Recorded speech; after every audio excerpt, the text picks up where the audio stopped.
सभी विद्यार्थियों को नमस्कार, जय हिंद, वंदे मातरम।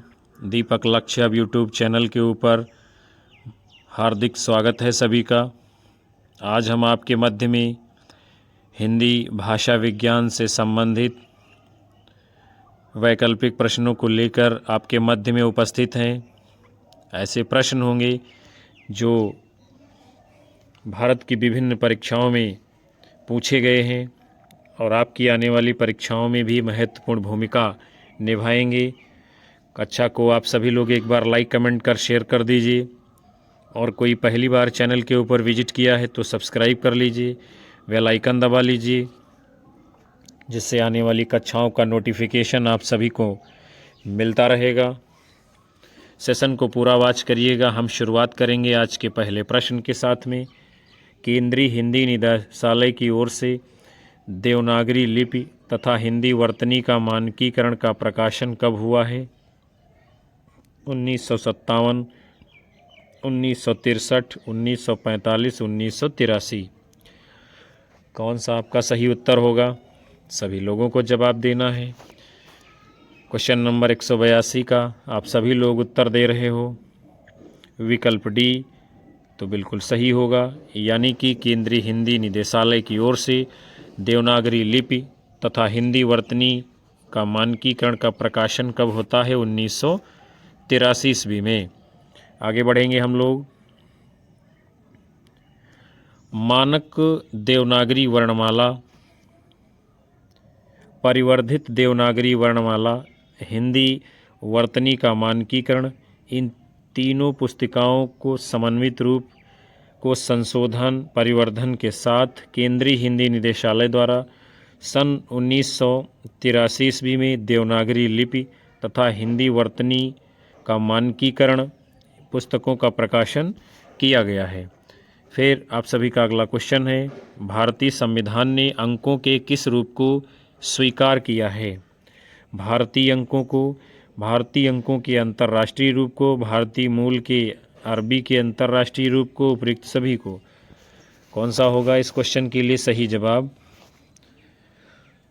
तो आप सभी लोगों का जवाब आ रहा है विद्यार्थियों, विकल्प बी तो बिल्कुल ठीक माना जाएगा, यानी भारतीय अंकों के अंतर्राष्ट्रीय रूप को भारतीय संविधान ने स्वीकार किया है।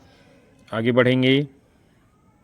अनुच्छेद 343 में उल्लेख किया गया है, क्या कहा गया है? कि संघ की राजभाषा हिंदी, लिपि देवनागरी होगी, अंकों का प्रयोग वही रहेगा जो अंतर्राष्ट्रीय स्तर पर प्रचलित है। फिर आपका अगला क्वेश्चन है, विभाषा से क्या आशय है? राजभाषा, मातृभाषा, एक प्रांत की बोली, एक देश की भाषा। कौन सा होगा इस क्वेश्चन के लिए सही जवाब? फटाफट से आप लोगों को करना है। तो आपका उत्तर आ रहा है विकल्प सी तो बिल्कुल ठीक माना जाएगा। विभाषा से आशय है एक प्रांत की बोली। हम लोग आगे बढ़ेंगे। विभाषा का क्षेत्र जो होता है बोली से अधिक विस्तृत होता है। यह एक प्रांत या उपप्रांत में प्रचलित होती है। इसमें साहित्यिक रचनाएं भी प्राप्त होती हैं। अवधी, ब्रजभाषा, खड़ी बोली, भोजपुरी, मैथिली आदि हिंदी की प्रमुख विभाषाएं हैं। सरकारी कार्यालयों में प्रयुक्त होने वाली भाषा या जो राजकाज की भाषा होती है उसको राजभाषा कहते हैं, और घर परिवार में जिसका व्यवहार किया जाता है उसे मातृभाषा कहते हैं। फिर आपका अगला क्वेश्चन है, इनमें से कौन सी लिपि नहीं है? अरबी, गुरमुखी, देवनागरी, अंग्रेजी, कौन सी लिपि नहीं है? आप सभी को बताना है। बड़ा ही महत्वपूर्ण क्वेश्चन आपके सामने है। तो आपका जवाब आ रहा है विद्यार्थियों इस क्वेश्चन के लिए विकल्प डी तो राइट माना जाएगा। अंग्रेजी कोई लिपि नहीं है, अरबी भी है, देवनागरी भी है और गुरमुखी भी लिपि है। उसके बाद में अरबी जो है आपकी ये उर्दू की लिपि है, गुरमुखी पंजाबी की लिपि है, देवनागरी लिपि में हिंदी, संस्कृत, मराठी आदि भाषाएं लिखी जाती हैं। अगला क्वेश्चन है, इनमें से किस बोली का बिहारी हिंदी से संबंध नहीं है?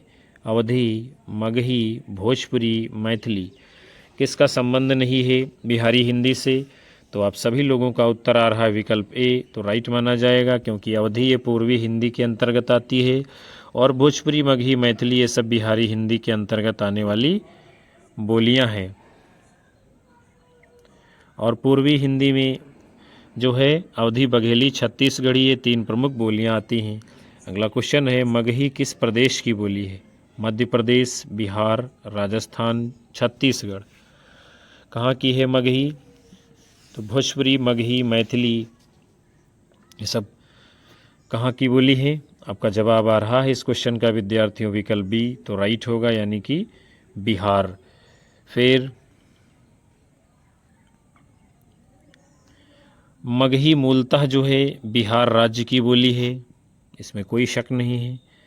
ये मागधी अपभ्रंश की बिहारी उपभाषा की प्रमुख बोली है।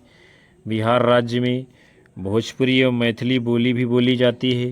राजस्थान में राजस्थानी, पश्चिमी राजस्थानी, पूर्वी राजस्थानी, उत्तरी राजस्थानी, दक्षिणी राजस्थानी बोली जाती है। छत्तीसगढ़ में छत्तीसगढ़ी, मध्य प्रदेश में बघेली, मालवी आदि बोलियां प्रचलन में हैं। फिर आपका अगला क्वेश्चन है, सिंधी भाषा का विकास अपभ्रंश की किस बोली से माना गया है? ब्राचड़, पैशाची, मागधी, अर्धमागधी। तो सिंधी भाषा का विकास अपभ्रंश की किस बोली से माना गया है? क्वेश्चन नंबर 188 आपके सामने है। इसके लिए आप सभी लोगों का जवाब आ रहा है विकल्प ए, तो राइट होगा, यानी सिंधी भाषा का विकास किस अपभ्रंश से होता है? ब्राचड़ से। आगे बढ़ते हैं हम लोग, देखते हैं अपभ्रंश और उनसे विकसित बोलियां। तो ब्राचड़ से जो है सिंधी निकली है, पैशाची से पंजाबी निकली है, मागधी से भोजपुरी, मगही, मैथिली निकली है और अर्धमागधी अपभ्रंश से अवधी, बघेली, छत्तीसगढ़ी का विकास होता है। फिर आप सभी लोगों का अगला क्वेश्चन है, मुंडा भाषा परिवार का क्षेत्र कौन सा है? राजस्थान, मध्य प्रदेश, तमिलनाडु, छोटा नागपुर। क्वेश्चन नंबर 189 आपके सामने है। इसका उत्तर क्या होगा? आप लोग अपना जवाब दिए हो विकल्प डी, तो बिल्कुल सही माना जाएगा, यानी मुंडा भाषा परिवार का क्षेत्र कौन सा है? छोटा नागपुर। आगे बढ़ते हैं हम लोग,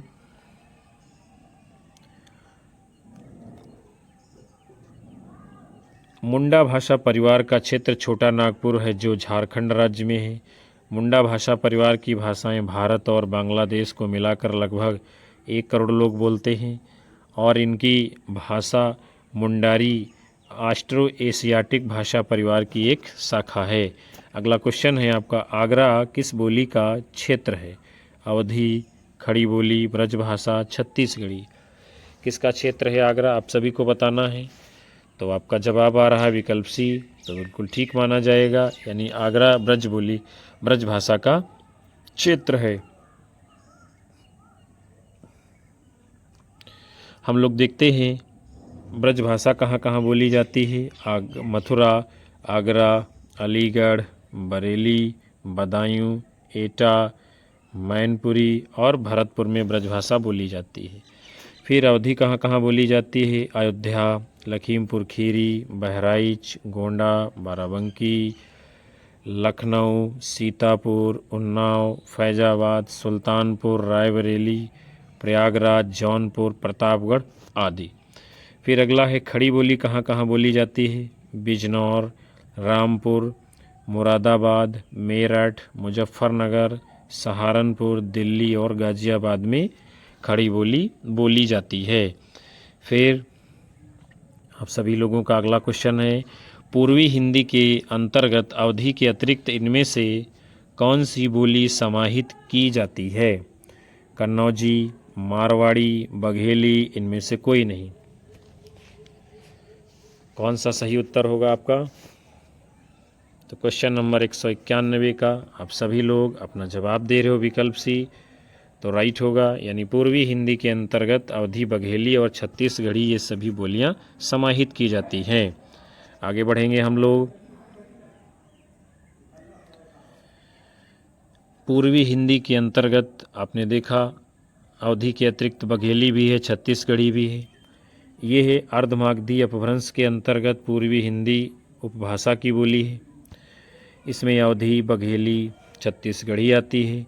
कन्नौजी बोली ये पश्चिमी हिंदी उपभाषा के अंतर्गत शौरसेनी अपभ्रंश से विकसित है। शौरसेनी अपभ्रंश के अंतर्गत ब्रज, कन्नौजी, बुंदेली, हरियाणवी, खड़ी बोली, मारवाड़ी यानी ये सब आती हैं, और मारवाड़ी ये राजस्थानी की बोली है। उसके बाद में आप सभी लोगों का अगला क्वेश्चन है, अर्थ परिवर्तन की दिशाओं में शामिल नहीं है, उसे आपको बताना है। अर्थ संकोच, अर्थापकर्ष, अर्थोत्कर्ष, अर्थ विस्तार, अर्थाभाव, यानी अर्थ परिवर्तन की दिशाओं में कौन शामिल नहीं है। तो आप सभी का इस क्वेश्चन के लिए जवाब आ रहा है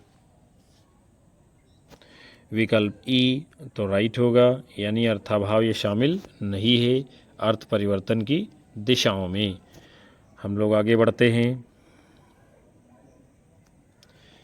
देखा है कि कोई शब्द पहले व्यापक अर्थ में प्रयुक्त होता था, लेकिन बाद में उसका अर्थ संकोच से सीमित अर्थ हो गया।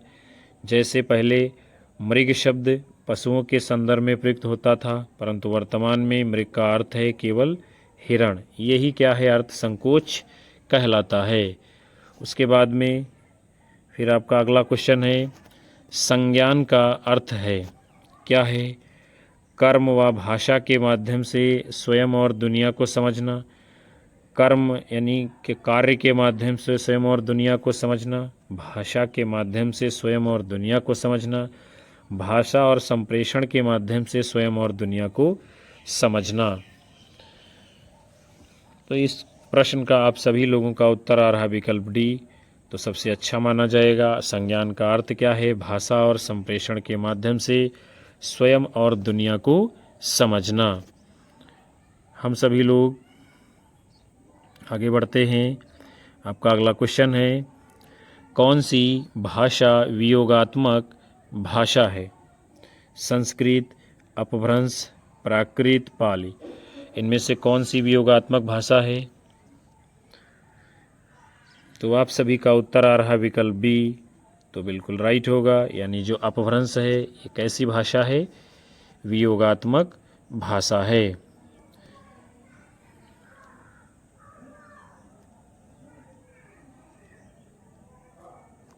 आकृति और रूप की दृष्टि से, आकृति और रूप की दृष्टि से अपभ्रंश और हिंदी ये क्या हैं? वियोगात्मक या विश्लिष्ट भाषाएं हैं, जबकि संस्कृत, पाली, प्राकृत ये क्या हैं? संयोगात्मक भाषाएं हैं। फिर अगला क्वेश्चन है आपका, मेरो सब पुरुषार्थ थाको, मेरो सब पुरुषार्थ थाको, किस भाषा की पंक्ति है? अवधी, भोजपुर, ब्रजभाषा, मैथिली। ये जो पंक्ति आपके सामने है ये किस भाषा की है? आप सभी को उत्तर में बताना है। तो आपका जवाब आ रहा है विकल्प सी, तो बिल्कुल ठीक होगा, अर्थात मेरो सब पुरुषार्थ थाको ये है ब्रज भाषा की पंक्ति है। उसके बाद में ब्रज भाषा का विकास पश्चिमी हिंदी से हुआ है। किससे हुआ है? पश्चिमी हिंदी से हुआ है। पश्चिमी हिंदी का विकास शौरसेनी अपभ्रंश से हुआ है। पश्चिमी हिंदी के अंतर्गत 5 बोलियां आती हैं। कौन कौन सी? कौरवी, हरियाणवी, ब्रजभाषा, बुंदेली और कन्नौजी। फिर आपका क्वेश्चन है, हिंदी को आर्य भाषा कहकर प्रयोग और प्रचार का विषय बनाने वाले थे प्रताप नारायण मिश्र, बालकृष्ण भट्ट, महर्षि दयानंद सरस्वती, गिरधर दास। क्वेश्चन नंबर 196 आपके समक्ष है, सभी को अपना उत्तर करना है। तो आप लोगों का उत्तर आ रहा है विकल्प सी, तो बिल्कुल राइट माना जाएगा, अर्थात हिंदी को आर्य भाषा कहकर प्रयोग और प्रचार का विषय बनाने वाले कौन थे? महर्षि दयानंद सरस्वती जी। हम लोग बढ़ते हैं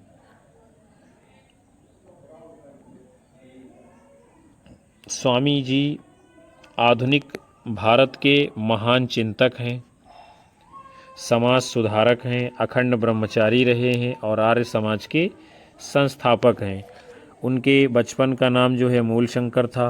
उन्होंने वेदों के प्रचार और आर्यावर्त को स्वतंत्रता दिलाने के लिए मुंबई में आर्य समाज की स्थापना की। इनकी कृतियां हैं सत्यार्थ प्रकाश, ऋग्वेदादि भाष्य भूमिका, ऋग्वेद भाष्य, चतुर्वेद विषय सूची।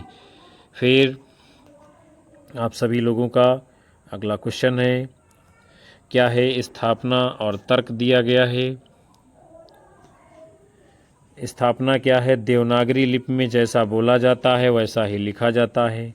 और तर्क क्या है, क्योंकि इसमें प्रत्येक उच्चरित वर्ण ध्वनि के लिए निश्चित लिपि चिन्ह हैं और कोई भी वर्ण अनुच्चरित नहीं है। विकल्प हैं आपके ए गलत, आर सही, ए और आर दोनों सही, ए सही आर गलत, ए और आर दोनों गलत। तो क्वेश्चन नंबर 197 का आप सभी लोगों का उत्तर आ रहा विकल्प बी, तो ठीक माना जाएगा, यानी ए और आर दोनों सही। कैसे, देवनागरी लिपि में जैसा बोला जाता है वैसा ही लिखा जाता है, क्योंकि इसमें प्रत्येक उच्चरित ध्वनि के लिए निश्चित लिपि चिन्ह है और कोई भी वर्ण अनुच्चरित नहीं है। फिर आप सभी का अगला क्वेश्चन है, देवनागरी लिपि का विकास किस प्राचीन लिपि से हुआ है। कीलाक्षर, खरोष्ठी, कुटिल, रोमन। किससे देवनागरी लिपि का विकास हुआ है। तो आप सभी लोगों का आंसर आ रहा है विकल्प सी, तो राइट होगा, यानी देवनागरी लिपि का विकास जो कुटिल लिपि है इसी प्राचीन लिपि से आगे चल करके हुआ है।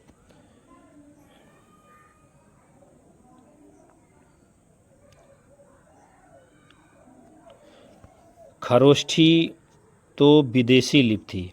कैसी थी खरोष्ठी, विदेशी लिपि थी, जिसका प्रचार पश्चिमोत्तर प्रदेश में था, जो उर्दू लिपि की तरह दाएं से बाएं लिखी जाती थी। इसका विकास सामी आरमाइक लिपि से हुआ है और रोमन लिपि ये जो है अंग्रेजी भाषा की है। आप सभी लोगों का अगला क्वेश्चन है, डॉक्टर ग्रियर्सन ने किस भाषा को अंतर्वेदी कहा है। राजस्थानी, ब्रजभाषा, अवधी, छत्तीसगढ़ी। डॉक्टर ग्रियर्सन ने किस भाषा को अंतर्वेदी नाम दिया है। तो आप सभी लोगों का इस क्वेश्चन के लिए जवाब आ रहा विकल्प बी, तो बिल्कुल सही उत्तर होगा, यानी डॉक्टर ग्रियर्सन ने ब्रजभाषा को अंतर्वेदी का नाम दिया है। हम सभी लोग आगे बढ़ेंगे।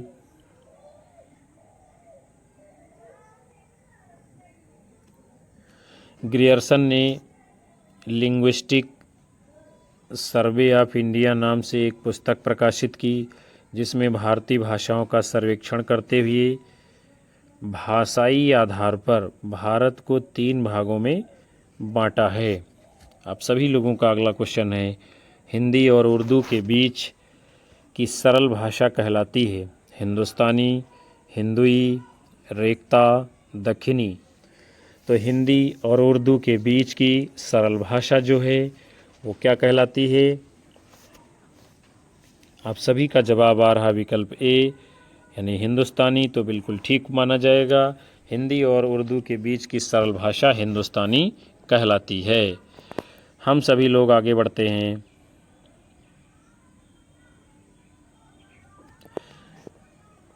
जो हिंदुस्तानी है ये भाषा हिंदी और उर्दू दोनों के बोलचाल की भाषा है। इसमें संस्कृत के तत्सम शब्द और अरबी फारसी से उधार लिए गए शब्द दोनों कम होते हैं। ये हिंदी यूरोपीय भाषा परिवार के हिंदी आर्य शाखा में आती है। ये देवनागरी या फारसी, अरबी किसी भी लिपि में लिखी जा सकती है। फिर आप सभी का अगला क्वेश्चन है, हिंदी भाषा के विकास क्रम में पहली ईस्वी से 500 ईस्वी तक की भाषा को कहा जाता है। प्राकृत, लौकिक संस्कृत, वैदिक संस्कृत, पाली। हिंदी भाषा के विकास क्रम में पहली ईस्वी से 500 ईस्वी तक की भाषा को क्या कहते हैं। क्वेश्चन नंबर 201 आपके सामने है, आपको जवाब देना है। तो उत्तर आप लोग कर रहे हैं विकल्प ए, तो राइट माना जाएगा, अर्थात पहली ईस्वी से 500 ईस्वी तक की भाषा को प्राकृत भाषा कहा जाता है। हम सभी लोग आगे बढ़ेंगे। हिंदी भाषा के विकास क्रम को देख लेते हैं। बड़ा ही महत्वपूर्ण काल विभाजन है। प्राचीन भारतीय आर्य भाषा, इसका समय है 1500 ईस्वी पूर्व से 500 ईस्वी पूर्व। इसमें वैदिक संस्कृत 1500 ईस्वी पूर्व से 1000 ईस्वी पूर्व है। लौकिक संस्कृत 1000 ईस्वी पूर्व से 500 ईस्वी पूर्व है। फिर है मध्यकालीन भारतीय आर्य भाषा, इसका समय 500 ईस्वी पूर्व से 1000 ईस्वी तक है। और मध्यकालीन आर्य भाषा के 3 भाग हैं। सबसे पहले है पाली। पाली का समय है 500 ईस्वी पूर्व से 1 ईस्वी तक। फिर है प्राकृत। प्राकृत का समय है 1 ईस्वी से 500 ईस्वी तक। फिर है अपभ्रंश, इसका समय 500 ईस्वी से 1000 ईस्वी तक है। उसके बाद में है आधुनिक भारतीय आर्य भाषा, इसका समय है 1000 ईस्वी से अब तक माना गया है। फिर आपका अगला क्वेश्चन है, आधुनिक भारतीय भाषाओं का विकास हुआ है। संस्कृत से, प्राकृत से, पाली से, अपभ्रंश से। किससे विकास हुआ है आधुनिक भारतीय आर्य भाषाओं का? तो आप लोगों का जवाब आ रहा विकल्प डी, यानी कि अपभ्रंश। तो बिल्कुल सही होगा। इसी अपभ्रंश से ही आधुनिक भारतीय भाषाओं का विकास हुआ है। फिर ये विकास क्रम जो है आप सभी ने अभी ऊपर देखा ही था, इसलिए हम लोग आगे बढ़ते हैं। अगले क्वेश्चन को देखते हैं। राजभाषा आयोग गठित करने के प्रावधान संविधान के कौन से अनुच्छेद में है? 346, 344, 345, 343। क्वेश्चन नंबर 203 आप सभी लोगों को जवाब करना है। राजभाषा आयोग गठित करने के प्रावधान संविधान के कौन से अनुच्छेद में है? तो आपका उत्तर आ रहा है विकल्प बी। तो राइट होगा, अर्थात अनुच्छेद 344 के अनुसार राजभाषा आयोग का गठन किया जा सकता है। आगे बढ़ेंगे हम लोग। भारत के राष्ट्रपति ने भारत के संविधान के अनुच्छेद 344(1) में प्रदत्त शक्तियों का प्रयोग करते हुए 7 जून 1955 को श्री बीजी खेर की अध्यक्षता में कुछ विषयों पर सिफारिशें करने के लिए राजभाषा आयोग का गठन किया गया और इस आयोग में 21 सदस्य थे। फिर आपका अगला क्वेश्चन है, प्रयोजन मूलक हिंदी की विशेषता नहीं है। अलंकारिकता, भाषिक विशिष्टता, वैज्ञानिकता, अनुप्रयुक्तता। कौन सी विशेषता नहीं है प्रयोजन मूलक हिंदी की? तो इस प्रश्न का आप सभी लोगों का उत्तर आ रहा है विद्यार्थियों विकल्प ए। तो बिल्कुल सही होगा। प्रयोजन मूलक हिंदी का अलंकारिकता से कोई मतलब नहीं है और भाषिक विशिष्टता होनी चाहिए, वैज्ञानिकता होनी चाहिए, अनुप्रयुक्तता होनी चाहिए। हम लोग बढ़ेंगे अगले क्वेश्चन की ओर। संविधान के किस अनुच्छेद में वर्णित है कि संघ का यह कर्तव्य होगा कि वह हिंदी भाषा का प्रसार बढ़ाए? 343, 348, 346, 351। कौन सा होगा सही उत्तर इस क्वेश्चन का? आप लोगों को फटाफट से बताना है। क्वेश्चन नंबर 205 आप लोगों का उत्तर आ रहा है विकल्प डी। तो बिल्कुल राइट उत्तर होगा, यानी संघ का यह कर्तव्य होगा कि वह हिंदी भाषा का प्रसार बढ़ाए। ये जो है संविधान के, जो भारतीय संविधान है उसके अनुच्छेद 351 में उपबंध किया गया है। हम लोग आगे बढ़ेंगे। आपका अगला क्वेश्चन है, निम्नलिखित बोलियों को उनके क्षेत्र के अनुसार आपको क्या करना है? सुमेलित करना है और आपको अपना सही उत्तर देना है। तो चलिए हम लोग देखते हैं, इसका मिलान कर लेते हैं।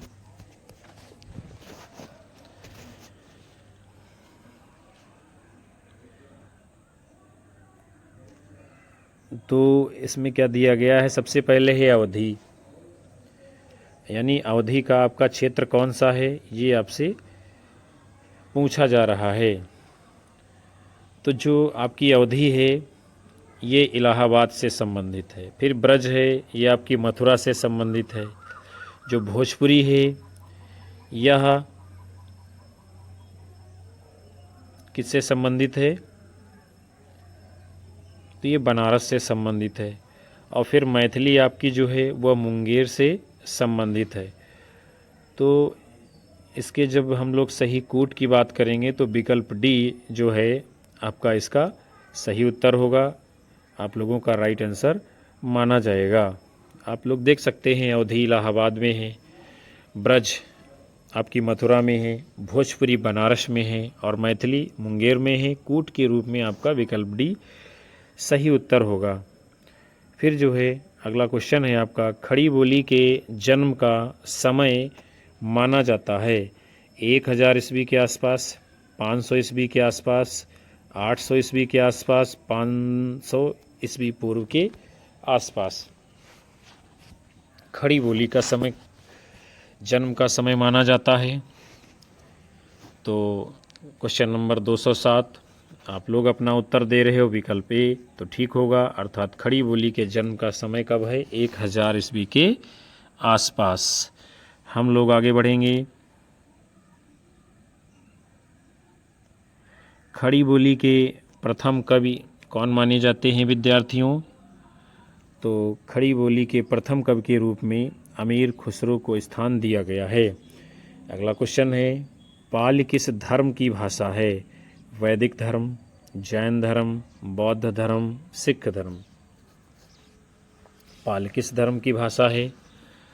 तो क्वेश्चन नंबर 208 आप सभी के समक्ष है, आप लोगों का उत्तर आना चाहिए। इसके लिए आप सभी का जवाब आ रहा है विकल्प सी, तो बिल्कुल ठीक माना जाएगा, यानी पाली जो है बौद्ध धर्म की भाषा है। फिर हम सभी लोग आगे बढ़ेंगे।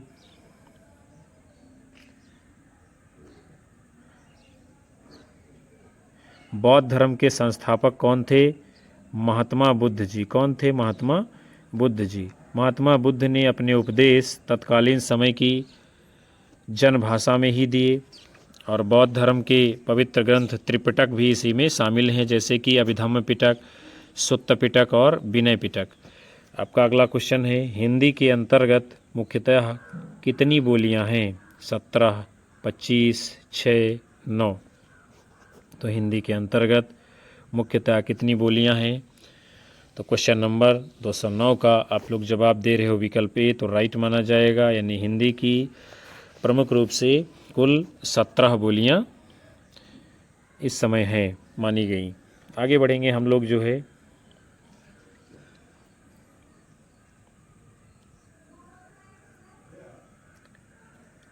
और वो जो है 17 बोलियां कौन कौन सी हैं हम लोग जान लेते हैं।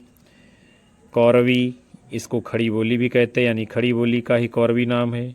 ब्रजभाषा, हरियाणवी या बांगरू, हरिवाणी को ही बांगरू कहते हैं। बुंदेली, कन्नौजी, मारवाड़ी, जयपुरी, मेवाती, मालवी, कुमाऊनी, गढ़वाली, अवधी, बघेली, छत्तीसगढ़ी, मगही, भोजपुरी और मैथिली, यही जो है आपकी 17 बोलियां हैं।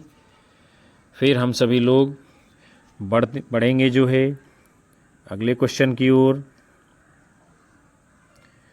क्या है आपका क्वेश्चन?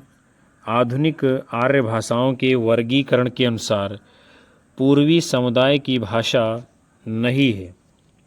उड़िया, मराठी, असमिया, बंगला, कौन सी इनमें से पूर्वी समुदाय की भाषा नहीं है?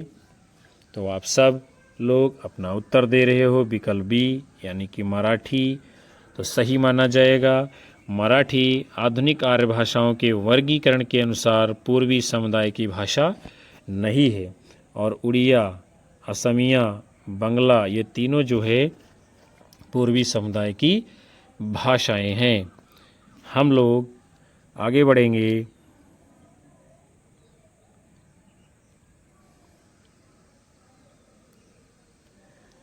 जो मराठी आपकी है विद्यार्थियों, यह जो है दक्षिणी समुदाय की भाषा है। किस समुदाय की? दक्षिणी समुदाय की।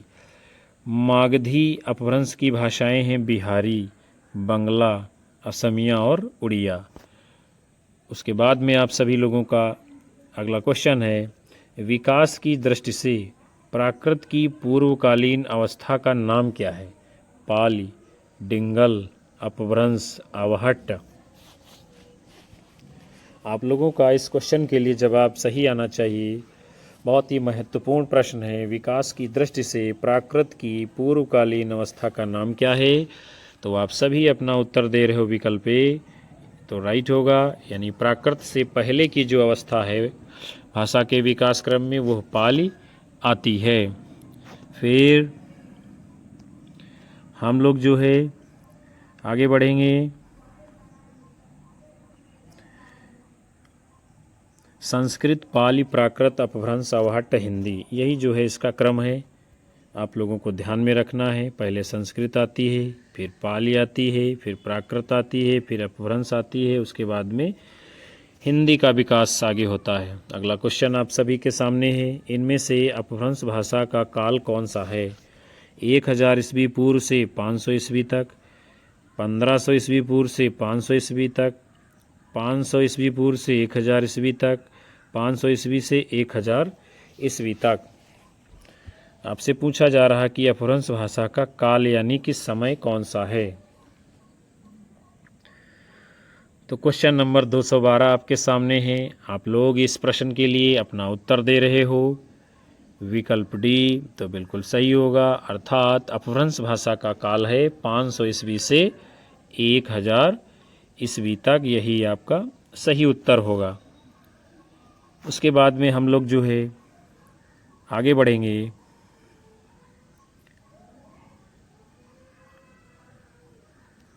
अपभ्रंश भाषा का जो काल है यानी कि समय है, वो आपने देखा कि 500 ईस्वी से 1000 ईस्वी तक अपभ्रंश का काल है। वैदिक संस्कृत भाषा का समय है 1500 ईस्वी पूर्व से 1000 ईस्वी पूर्व तक। लौकिक संस्कृत भाषा का समय है 1000 ईस्वी पूर्व से 500 ईस्वी पूर्व तक। पाली का समय है 500 ईस्वी पूर्व से 1 ईस्वी तक। प्राकृत भाषा का समय है 1 ईस्वी से 500 ईस्वी तक। अपभ्रंश भाषा का समय है 500 ईस्वी से 1000 ईस्वी तक। और हिंदी भाषा 1000 ईस्वी से अब तक। तो ये जो है काल विभाजन भाषा के दृष्टिकोण से बड़ा ही महत्वपूर्ण है। यहाँ से भी एक क्वेश्चन आपके लिए बनना ही तय है। फिर हम लोग आगे देखते हैं अगले क्वेश्चन को। जिस भाषा में अरबी, फारसी, तुर्की शब्दों का अधिक प्रयोग होता है वो कौन सी भाषा है? हिंदुस्तानी, भोजपुरी, अवधी, मैथिली। आप लोगों को अपना उत्तर करना है। क्वेश्चन नंबर 213 आपके सामने है। जिस भाषा में अरबी, फारसी, तुर्की शब्दों का अधिक प्रयोग होता है वो कौन सी भाषा है? तो आपका उत्तर होगा विकल्प ए, हिंदुस्तानी। तो बिल्कुल राइट आंसर माना जाएगा। फिर उसके बाद में हम लोग आगे बढ़ेंगे।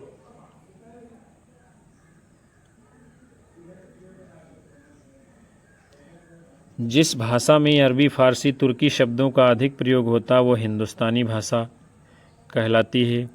और भोजपुरी, मगही, मैथिली, बिहारी हिंदी की बोलियां हैं। और अवधी जो आपकी है वह पूर्वी हिंदी की बोली है। फिर उसके बाद में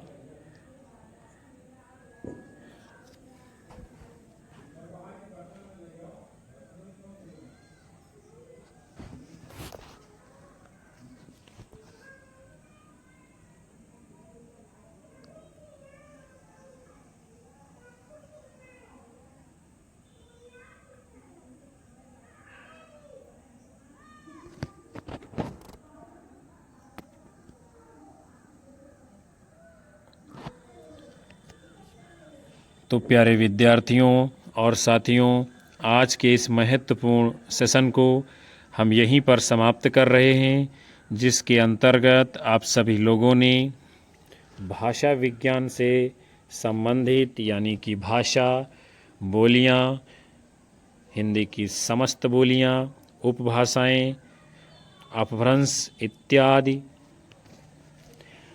सभी महत्वपूर्ण प्रश्नों को देखा, जाना, समझा। हमें आशा है ये सेशन आप सभी लोगों के लिए बहुत ही लाभदायक साबित होगा, आपकी परीक्षाओं के लिए महत्वपूर्ण साबित होगा। कक्षा को लाइक करिए, ज़्यादा से ज़्यादा अपने साथी मित्रों में शेयर करिए, हमारे चैनल से जुड़ते रहिए और उन सभी विद्यार्थियों का हार्दिक धन्यवाद जो लगातार अंत तक कक्षा में बने रहते हैं। हम लोग जो है मिलते हैं पुनः से अगली कक्षा में, तब तक के लिए नमस्कार, जय हिंद, वंदे मातरम, बाय बाय, शुभ रात्रि आप सभी लोगों को विद्यार्थियों।